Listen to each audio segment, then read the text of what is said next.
जय हिंद दोस्तों, मेरा नाम है रोहित और आप देख रहे हैं स्टडी क्यों नहीं। आज हम लोग केमिस्ट्री का सेकेंड लेक्चर कवर करने वाले हैं और इसमें हम लोग द्रव यानी मैटर के बारे में पढ़ने वाले हैं, उसकी अवस्थाओं के बारे में पढ़ने वाले हैं। और मैं इसके अलावा आपको ये भी बताऊंगा कि हमारे यहाँ पे जो कणाद थे उन्होंने बहुत पहले बता दिया था परमाणु के बारे में। इसके अलावा हम दो ऐसी अवस्था जैसे कि प्लाज्मा और बोस-आइंस्टाइन के बारे में भी पढ़ने वाले हैं कि क्या होती है और पदार्थ की अवस्था में परिवर्तन कैसे होता है, और भौतिक परिवर्तन और रासायनिक परिवर्तन में हम डिफरेंस देखेंगे और उनके बारे में देखेंगे। तो इस लेक्चर को जरूर देखिएगा। आई होप आपने फर्स्ट लेक्चर देखा होगा जिसमें हम लोगों ने आवर्त सारणी कवर की थी। तो शुरू करते हैं। सबसे पहले हम लोग बात करते हैं कि द्रव यानी मैटर क्या होता है। तो यह वह वस्तु होती है जिसका आयतन होता है, स्थान घेरती है एवं जड़त्व का गुण प्रदर्शित करती है और ऊर्जा लगाकर इसकी अवस्था में परिवर्तन किया जा सकता है। और दोस्तों मैं लास्ट में आपको बताऊंगा कि किस प्रकार से परिवर्तन हम लोग कर सकते हैं। और द्रव के विभिन्न स्वरूप होते हैं जैसे कि आपको पता है ठोस, द्रव, लिक्विड, और इनमें भी हम लोग एग्जाम्पल की बात करें तो जितने मिट्टी, मोम, चूना, दूध, ऑक्सीजन, ये सब द्रव्य के एग्जाम्पल हैं। और इसके बाद में आपको कुछ एडिशनल इन्फॉर्मेशन, जैसे कि मैंने बताया था कि हमारे यहाँ पे एक प्राचीन काल में एक दार्शनिक या फिर हमारे यहाँ पे एक महर्षि हुए हैं जिनका नाम कणाद था, और जिन्होंने सबसे पहले ये बताया था कि प्रत्येक वस्तु अति सूक्ष्म कणों से मिलकर बनी होती है और जिन्हें उन्होंने परमाणु कहा था। और उसी के आधार पे आज हम उनको परमाणु कहते हैं, जिसे इंग्लिश में एटम कहा जाता है। और एक और दार्शनिक हुए जिनका नाम पकुधा कच्चायन था, जिन्होंने यह बताया कि कण संयुक्त होकर एक द्रव्य का निर्माण करते हैं। द्रव्य यानी सॉलिड का निर्माण करेंगे या फिर गैस का निर्माण करेंगे या फिर किसी भी वस्तु का जो निर्माण होता है वो द्रव्य से मिलकर होता है। तो आपको समझ में आ गया होगा कि हमारे यहाँ पे पुराने जो दार्शनिक थे उन्होंने कई हजार वर्ष पहले बता दिया था कि परमाणु क्या होते हैं, जो कि जो मॉडर्न साइंटिस्ट होते हैं उन्होंने काफ़ी देर में बताया। इसके बाद हम लोग बात करते हैं द्रव की अवस्था। दोस्तों वैसे तो द्रव की तीन अवस्थाओं को सबसे महत्वपूर्ण माना जाता है। एक होता है ठोस अवस्था, द्रव अवस्था एवं गैसीय अवस्था, यानी सॉलिड स्टेट, फ्लूइड स्टेट एवं गैसियस स्टेट। और दोस्तों इसके अलावा दो ऐसी अवस्थाएं हैं जिन्हें वैज्ञानिकों ने उन्हें भी प्रमाणित कर दिया है, जैसे कि प्लाज्मा और बोस-आइंस्टाइन। तो हम इन दोनों के बारे में भी पढ़ेंगे, लेकिन सबसे पहले हम लोग बात करते हैं ठोस अवस्था यानी सॉलिड स्टेट। दोस्तों इस अवस्था में पाई जाने वाली वस्तुओं का जो आकार होता है वो निश्चित होता है, इनका द्रव्यमान निश्चित होता है और इनका जो आयतन होता है वो भी निश्चित होता है।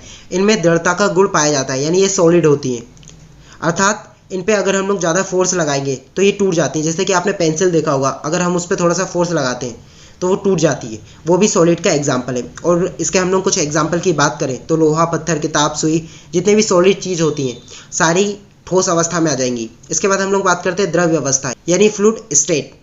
तो दोस्तों पदार्थ की वह अवस्था जिसका आकार तो अनिश्चित होता है परंतु उसका आयतन निश्चित होता है और वो स्थान घेरती है। उदाहरण के लिए आप जितने भी पेय पदार्थ पीते हैं, यानी जितने भी पीने वाले कोल्ड ड्रिंक्स, पानी, दूध, ये सारी द्रव अवस्था यानी फ्लूइड स्टेट का एग्जाम्पल है। इसके बाद हम लोग बात करते हैं गैसीय अवस्था यानी गैसियस स्टेट की। तो दोस्तों गैसीय स्टेट में वे पदार्थ आते हैं जिनका आयतन एवं आकार दोनों अनिश्चित होता है। एग्जाम्पल की अगर हम लोग बात करें तो जितनी भी गैसेस होती हैं जैसे कि hydrogen, helium, oxygen, nitrogen, fluorine, ये सारी गैसीय अवस्था में आ जाती है यानी गैसियस स्टेट में आ जाती है। तो आपको समझ में आ गया होगा। और दोस्तों जैसा कि मैंने बताया था कि मैं दो और अवस्थाओं के बारे में आपको बताने वाला हूँ, जैसे कि प्लाज्मा और बोस-आइंस्टाइन। तो सबसे पहले हम लोग बात करते हैं प्लाज्मा। तो दोस्तों प्लाज्मा एक ऐसी अवस्था होती है जिसमें परमाणु के सभी कण स्वतंत्र अवस्था में पाए जाते हैं। और दोस्तों ये चौथी अवस्था मानी गई है। और या फिर हम लोग कहें कि जो परमाणु होता है उसमें जो इलेक्ट्रॉन पाए जाते हैं वो परमाणु से बंधे ना होकर स्वतंत्र अवस्था में पाए जाते हैं और गतिशील रहते हैं। और इस अवस्था में जो परमाणु होता है या फिर पदार्थ होता है वो काफ़ी उत्तेजित अवस्था में हो जाता है और जिससे आयनीकृत गैस की अवस्था में वो पहुंच जाता है और प्रकाश का उत्सर्जन करने लग जाता है। जैसे कि आपने जो आपके घर में जो ट्यूब देखी होगी, यानी जो आपके घर में ट्यूबलाइट लगी होती है उसमें मर्क्यूरी भरी होती है, यानी उसमें पारा भरा होता है और नियोन गैस भरी होती है। जब हम उसको इलेक्ट्रिसिटी देते हैं उसके जो पार्टिकल्स होते हैं यानी उसके जो कण होते हैं, परमाणु होते हैं, वो उत्तेजित अवस्था में पहुंच जाते हैं और आयनीकृत हो जाते हैं। आयनीकृत होने के बाद वो एक विशिष्ट प्रकार की ऊर्जा का उत्सर्जन करते हैं जिसके कारण हमें ऐसा लगता है कि ट्यूबलाइट चमक रही है या फिर जल रही है। और इसका जो रंग होता है वो पदार्थ के स्वभाव पे निर्भर करता है, यानी आप जिस प्रकार की गैस लेंगे उस प्रकार का कलर आपको प्राप्त होगा। और दोस्तों सूर्य एवं तारों में जो प्रकाश का स्रोत होता है वो भी आयनीकृत गैसेस होती हैं, यानी वो भी प्लाज्मा अवस्था को ही प्रदर्शित करता है। तो आपको यहाँ पे प्लाज्मा अवस्था समझ में आ गया होगा।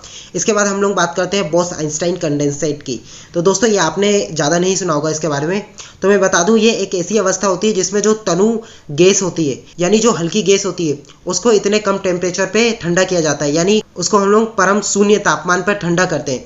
और दोस्तों परम शून्य जो तापमान का वैल्यू होती है वो होती है -273.15 डिग्री सेल्सियस, यानी हम इसको अगर केल्विन में बोले तो ये 0 केल्विन होता है। तो इस टेम्परेचर पे हम लोग निम्न घनत्व वाली गैस को अगर ठंडा करते हैं तो जो उसके पार्टिकल्स होते हैं, आपको पता है जो गैस के पार्टिकल्स होते हैं वो दूर दूर होते हैं, तो जब उसको हम लोग ठंडा करते हैं तो वो पास पास आ जाते हैं और जो उनकी एनर्जी होती है वो सेम हो जाती है और पदार्थ का जो व्यवहार होता है वो डिफरेंट हो जाता है और वो सारे जो कण होते हैं वो एक जैसा व्यवहार को प्रदर्शित करते हैं। तो आपको यहाँ पे बोस आइंस्टाइन की अवस्था भी समझ में आ गई होगी। और दोस्तों जो इसका नाम पड़ा है, तो दोस्तों 20वीं सेंचुरी में एक हमारे इंडियन साइंटिस्ट हुए जिनका नाम है सत्येंद्र नाथ बोस, उन्होंने इसकी खोज की थी। परंतु उस टाइम जो आइंस्टाइन थे पूरी दुनिया में काफ़ी प्रसिद्ध थे और उनसे जितने भी आविष्कार होते थे उनसे उस चीज़ का सत्यापन करवाना होता था, यानी उनसे हम लोग को प्रूव करवाना होता था कि हमने जो रिसर्च की है या जो भी खोज हुई है वो सही है कि नहीं है। तो आइंस्टाइन उसको अगर प्रमाणित कर देते थे तो उस रिसर्च को स्वीकार कर लिया जाता था। तो उसी प्रकार जब आइंस्टाइन ने इस पदार्थ को स्वीकार किया और इस पदार्थ को प्रमाणित कर दिया कि आपने जो खोज की है वो सही है, तो इसके बाद इसका नाम बोस आइंस्टाइन यानी सत्येंद्र नाथ बोस और आइंस्टाइन के नाम पे कर दिया गया। तो आपको समझ में आ गया होगा बोस आइंस्टाइन कंडेंसेट। और दोस्तों इसके बाद हम लोग पदार्थ की अवस्था में परिवर्तन की बात करते हैं। तो दोस्तों आप यहाँ पे देख रहे होंगे, अगर कोई ठोस मटेरियल होता है उसको हम लोग अगर ऊष्मा दें तो ऊष्मा देने के बाद वो द्रव में कन्वर्ट हो जाता है और अधिक अगर उसमें हम लोग ऊष्मा देंगे तो वो गैस की अवस्था में पहुंच जाता है। जैसे कि आपने जो बर्फ़ देखी होगी उसको अगर हम लोग गर्म करते हैं तो वो लिक्विड में कन्वर्ट हो जाता है और उसको और ज़्यादा गर्म करने पर वो गैसीय अवस्था में पहुंच जाता है। उसी प्रकार जो गैसीय पदार्थ होते हैं उनको हम लोग अगर ठंडा करें, जैसे कि हम लोगों ने देखा था बोस आइंस्टाइन में, उसको ठंडा करें और उसको प्रेशर करें तो वो लिक्विड में कन्वर्ट हो जाता है। आप लोग जितने भी पेय पदार्थ पीते होंगे जैसे कि कोको कोला और जितने भी ड्रिंक्स होती हैं, सोडा वाली जितनी भी ड्रिंक्स होती है, उनमें जो कार्बन डाइऑक्साइड होता है वो भी इसी के द्वारा उसमें फिल किया जाता है और वो लिक्विड अवस्था में होता है। और उसके बाद हम लोग उसको और ज़्यादा ठंडा करें और अधिक उस पर प्रेशर डालें तो वो सॉलिड स्टेट में आ जाता है, यानी सॉलिड अवस्था में आ जाता है। तो आपको समझ में आ गया होगा पदार्थ की अवस्था के परिवर्तन के बारे में। और दोस्तों इसके बाद हम लोग बात करते हैं भौतिक एवं रासायनिक परिवर्तन यानी फिजिकल चेंज एवं केमिकल चेंज के बारे में। तो दोस्तों भौतिक परिवर्तन का संबंध उन गुणों से होता है जिसमें पदार्थ की भौतिक अवस्था में परिवर्तन हो जाता है।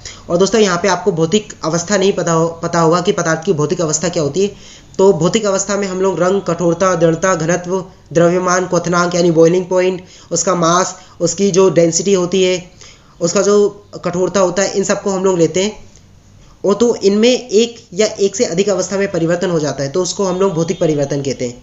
लेकिन आपको याद रखना है कि जो भौतिक परिवर्तन होता है उसमें जो पदार्थ का रासायनिक संगठन होता है यानी जो उसका कंपोजिशन होता है वो अपरिवर्तित रहता है, यानी वो चेंज नहीं होता है। और ये रिएक्शन जो होती है वो रिवर्सिबल होती है, यानी आप पदार्थ को चेंज करते हो उसको आप वापस प्राप्त कर सकते हो। अगर एग्जांपल की हम लोग बात की जाए तो हम लोग इसमें वाटर लेते हैं, तो आपने देखा होगा जो वाटर होता है उसको हम लोग अगर हीट कर दें, गर्म कर दें तो उसकी अवस्था में परिवर्तन आ जाता है। लेकिन जो उसका मूल संगठन होता है यानी जिस पदार्थ का वो बना हुआ है, जैसे कि हमें पता है जो वाटर होता है वो H2O का बना हुआ है, यानी उसमें जो हाइड्रोजन और ऑक्सीजन होती है वो बर्फ में भी होती है, वो पानी में भी होगा।